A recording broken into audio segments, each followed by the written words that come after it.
ಹರ್ಷೋದ್ಗಾರ ಹರ್ಷ ವ್ಯಕ್ತಪಡಿಸ್ತಾ ಇದ್ದಾರೆ ಮಠದ ಬೆಂಬಲಿಗರು. ಸ್ವಾಮೀಜಿಗಳೀಗ ನಿರ್ದೋಷಿ ಅಂತ ಹೇಳಿ ಕೋರ್ಟ್ನಿಂದ ತೀರ್ಪು ಬಂದ ಹಿನ್ನೆಲೆಯಲ್ಲಿ ಸಂಭ್ರಮದ ವಾತಾವರಣ ನಿರ್ಮಾಣ ಆಗಿದೆ. 2022ರಲ್ಲಿ ಆಗಸ್ಟ್ ತಿಂಗಳಿನಲ್ಲಿ ಅವರ ವಿರುದ್ಧ ಪೋಕ್ಸೋ ಪ್ರಕರಣ ದಾಖಲಾಗುತ್ತೆ. ಅಲ್ಲಿಂದ ಸುದೀರ್ಘವಾದಂತಹ ಕೋರ್ಟ್ನ ಆಗು ಹೋಗುಗಳು ನಡೀತಲೇ ಇದ್ದು ವಿಚಾರಣೆ ನಡೀತು. ಇನ್ನೂ ಒಂದು ಕೇಸ್ ಬಾಕಿ ಇದೆ. ಅದರ ಜೊತೆಗೆ ಇದರಲ್ಲಿ ಈಗ ತೀರ್ಪು ಬಂದಿರೋದು ಜಿಲ್ಲಾ ನ್ಯಾಯಾಲಯದಿಂದ. ಹಾಗಾಗಿ ಇದು ಮುಂದಿನ ಹಂತದಲ್ಲಿ ಕಾನೂನಾತ್ಮಕವಾಗಿ ಹೇಗೆ ತೆಗೆದುಕೊಂಡು ಹೋಗ್ತಾರೆ ಆರೋಪಿಸಿದಂಥವ್ರು ಅನ್ನೋದು ಕೂಡ ಬಹಳ ಪ್ರಮುಖ ಆಗುತ್ತೆ. ಆದರೆ ಸದ್ಯಕ್ಕಂತೂ ರಿಲೀಫ್ ಸಿಕ್ಕಿದೆ ಮುರುಘಾ ಶರಣರಿಗೆ.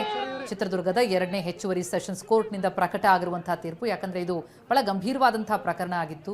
ಹಾಸ್ಟೆಲ್ನ ವಿದ್ಯಾರ್ಥಿಗಳ ಮೇಲೆ ಲೈಂಗಿಕ ದೌರ್ಜನ್ಯ ಎಸಗಿದ್ದಾರೆ, ಅದಕ್ಕೆ ಅಲ್ಲಿನ ವಾರ್ಡನ್ ಸಹಕರಿಸಿದ್ದಾರೆ, ಅಲ್ಲಿನ ಮ್ಯಾನೇಜರ್ನಿಂದ ಸಹಕಾರ ಸಿಕ್ಕಿದೆ ಅಂತ ಹೇಳಿ ಪ್ರಮುಖವಾಗಿ ಇಲ್ಲಿ 3 ಜನರ ವಿರುದ್ಧ ಇವತ್ತು ತೀರ್ಪು ಪ್ರಕಟ ಆಗಿರುವಂಥದ್ದು. ಮುರುಘಾ ಶರಣರು A1 ಆರೋಪಿಯಾಗಿದ್ರು. ಅದರ ಜೊತೆಗೆ 2ನೇ ಆರೋಪಿಯಾದದ್ದು ವಾರ್ಡನ್ ರಶ್ಮಿ.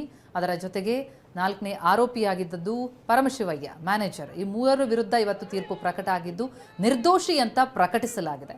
ಈಗ ಮುಂದಿನ ಕಾನೂನಾತ್ಮಕ ಬೆಳವಣಿಗೆ ಹೇಗೆ ಸಾಗುತ್ತೆ ಅಂತ ಅನ್ನೋದು ಕೂಡ ಕುತೂಹಲ ಮೂಡುತ್ತೆ. ಆದರೆ ಸದ್ಯಕ್ಕೆ ಮಠದ ಭಕ್ತರಿಗೆ ಮುರುಘಾ ಶ್ರೀಗಳಿಗೆ ಇದೊಂದು ನಿರಾಳತೆಯನ್ನು ತಂದೊಡ್ಡಿದೆ. ಹಾಗಾಗಿ ಆ ಬೆಂಬಲಿಗರಲ್ಲಿ ಸಂಭ್ರಮ. ಅದರಲ್ಲೂ ವಕೀಲರುಗಳು ಅವರ ಪರವಾಗಿ ವಾದ ಮಂಡಿಸಿದಂಥವರು ಸಂಭ್ರಮಿಸ್ತಾ ಇದ್ದಾರೆ. 3.5 ವರ್ಷದ ಸುದೀರ್ಘ ಪಯಣದಲ್ಲಿ ಈಗ ಸದ್ಯಕ್ಕೆ ಅವರಿಗೆ ಗೆಲುವು ದಕ್ಕಿದೆ. ಖಂಡಿತ ಪ್ರತಿಮಾ, ಈ ಸಹಜವಾದಂತಹ ಒಂದಷ್ಟು ಬೆಳವಣಿಗೆಗಳನ್ನು ನೋಡ್ತಾ ಇದ್ದೀವಿ. ಅಲ್ಲಿ ಸಂಭ್ರಮ ಪಡ್ತಾ ಇರುವಂಥದ್ದು, ಖುಷಿ ಪಡ್ತಾ ಇರುವಂಥದ್ದು. ಯಾಕಂತ ಹೇಳಿದ್ರೆ ಆ ಭಾಗದಲ್ಲಿ ಈಗ ಮುರುಘಾ ಶರಣರು ಅಂತ ಹೇಳುವಾಗ ಒಂದು ಪೂಜ್ಯ ಭಾವನೆಯಲ್ಲಿ ನೋಡುವಂಥವ್ರು. ಹಾಗಾಗಿ ಇವರೆಲ್ಲರೂ ಕೂಡ ಅವರ ಭಕ್ತರು, ಅವರ ಅನುಯಾಯಿಗಳು. ಆ್ಯಂಡ್ ಇದು ಯಾವುದೋ ಒಂದು ಸಾಮಾನ್ಯ ಕೇಸ್ ಆಗಿರಲಿಲ್ಲ, ಯಾವುದೋ ಒಂದು ಹಣದ ವ್ಯವಹಾರದಲ್ಲಿ ಅವ್ಯವಹಾರ ಆಗಿರುವಂಥದ್ದು ಅಥವಾ ಯಾವುದೋ ಒಂದು ವಂಚನೆನೋ ಆ ಥರದ ಪ್ರಕರಣ ಅಲ್ಲ. ಇದು ಪೋಕ್ಸೋ ಪ್ರಕರಣ. ಮಕ್ಕಳ ಮೇಲೆ, ಅಲ್ಲಿದ್ದಂಥ ಹಾಸ್ಟೆಲ್ ವಿದ್ಯಾರ್ಥಿನಿಯರು, ಮಠದಲ್ಲಿರುವಂಥ ವಿದ್ಯಾರ್ಥಿನಿಯರ ಮೇಲೆ ಲೈಂಗಿಕ ದೌರ್ಜನ್ಯ ಎಸಗಿದ್ದಾರೆ ಅನ್ನುವಂಥದ್ರ ಬಗ್ಗೆ ಇದ್ದಂಥ ಒಂದು ಪ್ರಕರಣ ಇದು. ಪೋಕ್ಸೋ ಪ್ರಕರಣ ಜುವೆನಲ್ ಆಕ್ಟ್ ಅಡಿಯಲ್ಲೂ ಕೂಡ ದಾಖಲಾಗಿದ್ದಂಥ ಒಂದು ಪ್ರಕರಣ ಇದು. ಸೊ ಹಾಗಾಗಿ ಇದು ಬಹಳ ದೊಡ್ಡ ಪ್ರಕರಣವಾಗಿತ್ತು. ಅದರಲ್ಲೂ ಕೂಡ ಒಂದು ಪೂಜ್ಯ ಸ್ಥಾನದಲ್ಲಿರುವಂಥವ್ರು, ಅವರನ್ನ ದೇವರ ಸ್ಥಾನದಲ್ಲೇ ನೋಡುವಂತಹ ಅಸಂಖ್ಯಾತ ಭಕ್ತರಿದ್ದಾರೆ. ಅಂಥವ್ರ ಮೇಲೆ ಬಂದಂಥ ಒಂದು ಆರೋಪ ಇದಾಗಿತ್ತು. ಸೊ ಹಾಗಾಗಿ ಬಹಳ ದೊಡ್ಡ ಪ್ರಕರಣ. ಸೊ ಈ ಒಂದು ಪ್ರಕರಣದಲ್ಲಿ ಈಗಾಗಲೇ ಅವರು ಖುಲಾಸೆ ಆಗಿರುವಂಥದ್ದು. ಒಂದು ರೀತಿ ಈಗ ಅವರಿಗೆ ನೆಕ್ಸ್ಟ್ ಪ್ರಕರಣವನ್ನು ಕೂಡ ನಾವು ಹೀಗೆ ಖುಲಾಸೆ ಆಗಬಹುದು, ನಮ್ಮ ಕಡೆಗೆ ಈಗ ನ್ಯಾಯ ತೀರ್ಪು ಬರುತ್ತೆ ಅನ್ನುವಂಥ ಒಂದು ಉತ್ಸಾಹ ಸಹಜವಾಗಿ ಅವರ ಅನುಯಾಯಿಗಳಲ್ಲಿ, ಅವರ ವಕೀಲರುಗಳಲ್ಲಿ ಈಗ ಕಾಣಿಸ್ತಾ ಇದೆ. ಆಸ್ ಯು ಸೆಡ್, ಇದು ಡಿಸ್ಟ್ರಿಕ್ಟ್ ನ್ಯಾಯಾಲಯ ಕೊಟ್ಟಿರುವಂಥ ಒಂದು ತೀರ್ಪು. ಬಹುಶಃ ಇದನ್ನ ಹೇಗೆ ಮುಂದಿನ ದಿನಗಳಲ್ಲಿ ಚಾಲೆಂಜ್ ಮಾಡ್ತಾರೆ, ಅದು ಹೈಕೋರ್ಟಿಗೆ ಬರುತ್ತಾ, ಹೈಕೋರ್ಟ್ನಿಂದ ಸುಪ್ರೀಂ ಕೋರ್ಟಿಗೆ ಹೋಗುತ್ತಾ, ಇದೆಲ್ಲವೂ ಕೂಡ ಕಾನೂನಾತ್ಮಕ ಹೋರಾಟಗಳು ಮುಂದೆ ಹೇಗೆ ಇರುತ್ತೆ ಅನ್ನುವಂಥದ್ದು ಬಹುಶಃ ನೆಕ್ಸ್ಟ್ ಹೋಗ್ತಾ ಹೋಗ್ತಾ ನಮಗೆ ಗೊತ್ತಾಗ್ತಾ ಹೋಗುತ್ತೆ. ಆಗಲೇ ನಾವು ಮಾತಾಡ್ತಾ ಇದ್ವಿ, ಒನ್ಸ್ ಅಗೇನ್ ಹೆಸರು ಕೇಳಿ ಬರ್ತಾ ಇರುವಂಥದ್ದು ಸಿ ವಿ ನಾಗೇಶ್ ಅವ್ರದ್ದು. ಯಾಕಂದರೆ ಸಾಕಷ್ಟು ಪ್ರಕರಣಗಳಲ್ಲಿ ಒಡಿಕ್ಟನ್ನು ತಗೊಂಡಿರುವಂಥವ್ರು, ತಮ್ಮ ಪರವಾಗಿ ಬಂದಂಥ ಎಷ್ಟೋ ಪ್ರಕರಣಗಳಲ್ಲಿ ಸಿ ವಿ ನಾಗೇಶ್ ಅವರು ವಾದವನ್ನು ಮಂಡಿಸಿರುವಂಥದ್ದಿದೆ. ಈ ಕೇಸ್ನಲ್ಲೂ ಕೂಡ ವಾದ ಮಂಡನೆ ಮಾಡಿದ್ದಂಥವ್ರು ಸಿ ವಿ ನಾಗೇಶ್ ಅವರು. ಸೊ ಹಾಗಾಗಿ ಅವರ ಜೂನಿಯರ್ ವಕೀಲರುಗಳು ಕೂಡ ಹೇಳ್ತಾ ಇದ್ರು, ಹಗಲು ರಾತ್ರಿ ಎಂದೇ ಈ ಒಂದು ಪ್ರಕರಣಕ್ಕೋಸ್ಕರ ಅವರು ಕೂಡ ಶ್ರಮಿಸಿದ್ರು. ಕೊನೆಗೂ ನ್ಯಾಯ ಗೆದ್ದಿದೆ, ಧರ್ಮ ಗೆದ್ದಿದೆ, ಅನ್ಯಾಯ ಸೋತಿದೆ ಅನ್ನುವಂಥ ಒಂದು ಮಾತುಗಳು ಸಹಜವಾಗಿ ಈಗ ಗೆದ್ದಿರೋರ ಕಡೆಯಿಂದ ಬರ್ತಾ ಇದೆ. ಸೊ ಈಗ ಪ್ರಕರಣ ದಾಖಲಿಸಿರುವಂಥವ್ರು ಅವರಿದನ್ನ ಯಾವ ರೀತಿಯಾಗಿ ತಗೋತಾರೆ, ಅವರಿದನ್ನ ಏನು ಹೇಳ್ತಾರೆ ಅನ್ನುವಂಥದ್ದು ಇನ್ನು ಮುಂದಿನ ಹಂತದಲ್ಲಿ ಗೊತ್ತಾಗಬೇಕು. ಒಟ್ಟಿನಲ್ಲಿ ಕಾನೂನು ಹೋರಾಟ ಅಂತೂ ಖಂಡಿತವಾಗ್ಲೂ ಮುಂದುವರಿಯುವ ಲಕ್ಷಣಗಳಿವೆ.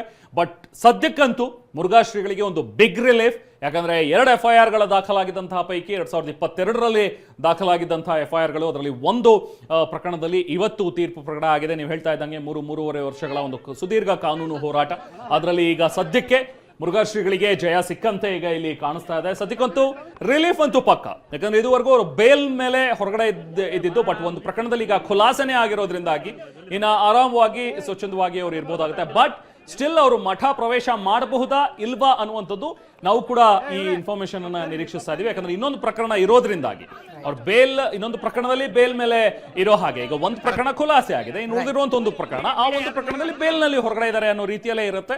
ಸೊ ಸೇಮ್ ಕಂಡೀಷನ್ ಅದಕ್ಕೂ ಕೂಡ ಬಹುಶಃ ಅಪ್ಲೈ ಆಗಬಹುದು. ಮುಂದಿನ ಹಂತದಲ್ಲಿ ಅದು ಕೂಡ ನಮಗೆ ಕ್ಲಿಯರ್ ಆಗುತ್ತೆ. ಬಟ್ ಸದ್ಯಕ್ಕಂತೂ ಅವರು ಈಗ ದಾವಣಗೆರೆಗೆ ಪ್ರಯಾಣವನ್ನು ಬೆಳೆಸಿದ್ದಾರೆ. ಅಲ್ಲಿ ಒಂದು ಸಂಜೆ ವಿಶೇಷ ಪೂಜೆ ಕೂಡ ಇಟ್ಕೊಂಡಿದ್ದಾರೆ. ಅದಾದ ನಂತರ ಮುಂದಿನ ಬೆಳವಣಿಗೆಗಳೇನಾಗುತ್ತೆ ಅಂತ ಹೇಳಿ ನಾವು ಕೂಡ ನಿರೀಕ್ಷಿಸ್ತಾ ಇದ್ವಿ. ಮುರುಘಾ ಶ್ರೀಗಳ ಪರ ವಕೀಲರು BK ಸ್ವಾಮಿ ಅವರು ನಮ್ಮ ಜೊತೆಗಿದ್ದಾರೆ, ಮಾತಾಡೋಣ. ಸ್ವಾಮಿ ಅವರೇ ನಮಸ್ತೆ. First of all congratulations. ಇವತ್ತು ತೀರ್ಪು ಪ್ರಕಟವಾಗಿರುವಂಥದ್ದು, ನಿಮ್ಮ ಕಡೆಗೆ ತೀರ್ಪು ಬಂದಿದೆ, ಏನ್ ಹೇಳ್ತೀರಿ? ಫಸ್ಟ್ ರಿಯಾಕ್ಷನ್ ನಿಮ್ದು? ಎಲ್ಲರಿಗೂ ನಮಸ್ತೆ. ಸರ್, ತೀರ್ಪು ಮುರುಘಾ ಮತ್ತು ಇತರೆ ಆರೋಪಿಗಳಿಗೆ ಒಂದು ನಿರಾಳತೆಯನ್ನು ತಂದಿದೆ. ತೀರ್ಪಿನ ಸಂಪೂರ್ಣ ಪಠ್ಯವನ್ನ ನಾವು ಇನ್ನಷ್ಟೇ ಅಧ್ಯಯನ ಮಾಡಬೇಕು. ಓಕೆ. ಹಲವಾರು ಅಂಶಗಳ ಕುರಿತು ನಮ್ಮ ಹಿರಿಯ ವಕೀಲರಾದಂತಹ ಸಿ ವಿ ನಾಗೇಶ್ ಅವರು ತಮ್ಮ ವಾದವನ್ನ ಮಂಡನೆ ಮಾಡಿದ್ರು. ಓಕೆ. ಹಾಗಾಗಿ ಆ ಎಲ್ಲ ಅಂಶಗಳನ್ನ ಪರಿಗಣಿಸಿ ಪ್ರಾಸಿಕ್ಯೂಷನ್ ಪ್ರಕರಣವನ್ನ ನ್ಯಾಯಾಲಯ ಅಲ್ಲಗೆಳೆದಿದೆ. ಹಾಗಾಗಿ ತೀರ್ಪು ಇವತ್ತು ಆರೋಪಿಗಳನ್ನು ಖುಲಾಸೆಗೊಳಿಸಿದೆ. ಓಕೆ. ನಿರಾಧಾರವಾದಂತಹ ಪ್ರಕರಣ ಅಂತ ಹೇಳಿ ಮುಂದಿನ ದಿನಗಳಲ್ಲಿ ಸಂಪೂರ್ಣ ಪಠ್ಯವನ್ನ ನೋಡಿದ ನಂತರ ವಿಸ್ತೃತವಾದಂತಹ ಅಭಿಪ್ರಾಯವನ್ನ ನಾವು ನೀಡಲಿಕ್ಕೆ ಸಾಧ್ಯವಾಗುತ್ತೆ. ಓಕೆ, ಇದು ಒಂದು ಪ್ರಕರಣ ಅಲ್ಲ ಸ್ವಾಮಿ ಅವರೇ, ಎರಡು ಪ್ರಕರಣಗಳ ಪೈಕಿ ಒಂದು ಪ್ರಕರಣ. ಹೌದೌದೌದು. ಇವತ್ತು ಮೊದಲನೇ ಪ್ರಕರಣ ಬಿಡುಗಡೆಯಾಗಿದೆ. ಓಕೆ. ಎರಡನೇ ಪ್ರಕರಣದಲ್ಲಿ ತಡೆಯಾಜ್ಞೆ ಇದೆ ಹೈಕೋರ್ಟ್ ಅಲ್ಲಿ. ಓಕೆ. ನಂತರ ದಿನಗಳಲ್ಲಿ ಅದನ್ನು ಕೂಡ ಕಾನೂನು ಚೌಕಟ್ಟಿನಲ್ಲೇ ಅದನ್ನ ಎದುರಿಸಲಾಗುತ್ತೆ ಸರ್. ಓಕೆ, ವಿಶ್ವಾಸ ಇದೆಯಾ ಸ್ವಾಮಿ ಅವರೇ ಎರಡನೇ ಪ್ರಕರಣದಲ್ಲೂ ಕೂಡ ಜಯ ನಿಮ್ಮದಾಗತ್ತೆ ಅಂತ ಹೇಳಿ? ಭಗವಂತನಿಚ್ಛೆ, ನಮ್ಮ ಹಿರಿಯ ವಕೀಲರ ಮಾರ್ಗದರ್ಶನ, ಅವರ ಮುಂದಾಳತ್ವದಲ್ಲಿ ಖಂಡಿತ ಒಳ್ಳೇದಾಗುತ್ತೆ. ಮುಂದಿನ ದಿನಗಳು ಒಳ್ಳೆ ದಿನಗಳಾಗಿ ಮುರುಘಾ ಮಠಕ್ಕೆ. ಓಕೆ ಸ್ವಾಮಿ ಅವರೇ, ಮತ್ತೊಂದು ಪ್ರಮುಖವಾದಂತದ್ದು ಅಂತಂದ್ರೆ ಈ ಮಠಕ್ಕೆ ಪ್ರವೇಶ ಆಗುವಂತಹ ವಿಚಾರಕ್ಕೆ ಸಂಬಂಧಪಟ್ಟಂತೆ ಅದಕ್ಕೆ ಏನಾದ್ರೂ ಅಲ್ಲಿ ವಿವರಣೆಗಳಿದೆಯಾ? ಅದ್ರ ನಿರ್ಬಂಧ ಏನಿತ್ತು, ಅದ್ರ ಈಗ ತೆರವಾಗುತ್ತಾ, ನಿರ್ದೋಷಿ ಅಂತ ಅನ್ನೋದು ತೀರ್ಪು ಪ್ರಕಟ ಆಗ್ತದಂತೆ, ಕಾನೂನಾತ್ಮಕವಾಗಿ ಏನು ಅವಕಾಶ ಅಂತ ಈಗ ಶ್ರೀಗೆ? ಹಲೋ ಸ್ವಾಮಿ ಅವರೇ, ಹಲೋ, ಬಹುಶಃ ಲೈನ್ ಕಟ್ ಆಗಿದೆ. ನೀವೇ ಅವ್ರು ಹೇಳಿದ್ದು ಸಿಂಗಲ್ ಲೈನ್ ಜಡ್ಜ್ಮೆಂಟ್ ಬಂತು, ಇನ್ನು ನೆಕ್ಸ್ಟ್ ನಾವು ಕೂಡ ಅದರ ಡೀಟೇಲ್ಸ್ ನೋಡ್ತಿದ್ದೀವಿ, ನಿರೀಕ್ಷಿಸ್ತಾ ಇದೀವಿ ಅನ್ನೋ ಒಂದು ಮಾತುಗಳು. ಸೊ ಒಟ್ಟಿನಲ್ಲಿ ಈಗ ಸದ್ಯಕ್ಕಂತೂ ಬಿಗ್ ರಿಲೀಫ್. ಎರಡು ಪ್ರಕರಣಗಳನ್ನು ಮಾತಾಡ್ತಾ ಇದ್ವಿ, ಅದರಲ್ಲಿ ಈಗ ಲಾಯರ್ ಹೇಳೋ ಹಾಗೆ, ಅಡ್ವೊಕೇಟ್ ಅವರು ಕೂಡ ಹೇಳ್ತಾ ಇದ್ದ ಹಾಗೆ ಒಂದು ಪ್ರಕರಣ ಸ್ಟೇ ಇದೆ ಇನ್ನು ಕೂಡ ಹೈಕೋರ್ಟ್ನಲ್ಲಿ. ಅದನ್ನ ಈಗ ನೆಕ್ಸ್ಟ್ ಈ ಪ್ರಕರಣ ಖುಲಾಸೆ ಆಗಿರೋದ್ರಿಂದಾಗಿ ಆ ಪ್ರಕರಣದ ನೆಕ್ಸ್ಟ್ ಕಾನೂನು ಹೋರಾಟಗಳು ಎಸ್ ಎಕ್ಸಾಕ್ಟ್ಲಿ ಅದು ಆರಂಭವಾಗುತ್ತೆ. ಬಹುಶಃ ಸ್ಟೇ ವೆಕೇಟ್ ಮಾಡೋದಕ್ಕೆ ಇವ್ರು ಕೇಳ್ತಾರೆ, ಅದು ವೆಕೇಟ್ ಆಗಿ ನಂತರ ಅದರ ಟ್ರಯಲ್ ಏನಾದರೂ ಆರಂಭವಾಗುತ್ತಾ, ಅಥವಾ ಹೈಕೋರ್ಟ್ನಲ್ಲೇ ಆ ಸ್ಟೇ ಇರುವಂಥದ್ದೇ ಆ ಹಂತದಲ್ಲೇ ಏನಾದರೂ ಈ ಕೇಸ್ ಅಕ್ವಿಟ್ ಆಗುವಂಥ ಸಾಧ್ಯತೆಗಳಿರುತ್ತಾ, ಅದೆಲ್ಲವೂ ಮುಂದೆ ನಡಿಬೇಕಾದಂಥ ಒಂದು ಕಾನೂನು ವಿಚಾರಗಳು. ಸೊ ಅದೇನಾಗುತ್ತೆ ಅನ್ನುವಂಥದ್ದು ಕೂಡ ನಮಗೂ ಕೂಡ ಕುತೂಹಲ ಇದೆ. ವಕೀಲರು ಮಾತನಾಡಿದ್ರು ಈ ಸಂದರ್ಭದಲ್ಲಿ, ಬನ್ನಿ ನೋಡೋಣ.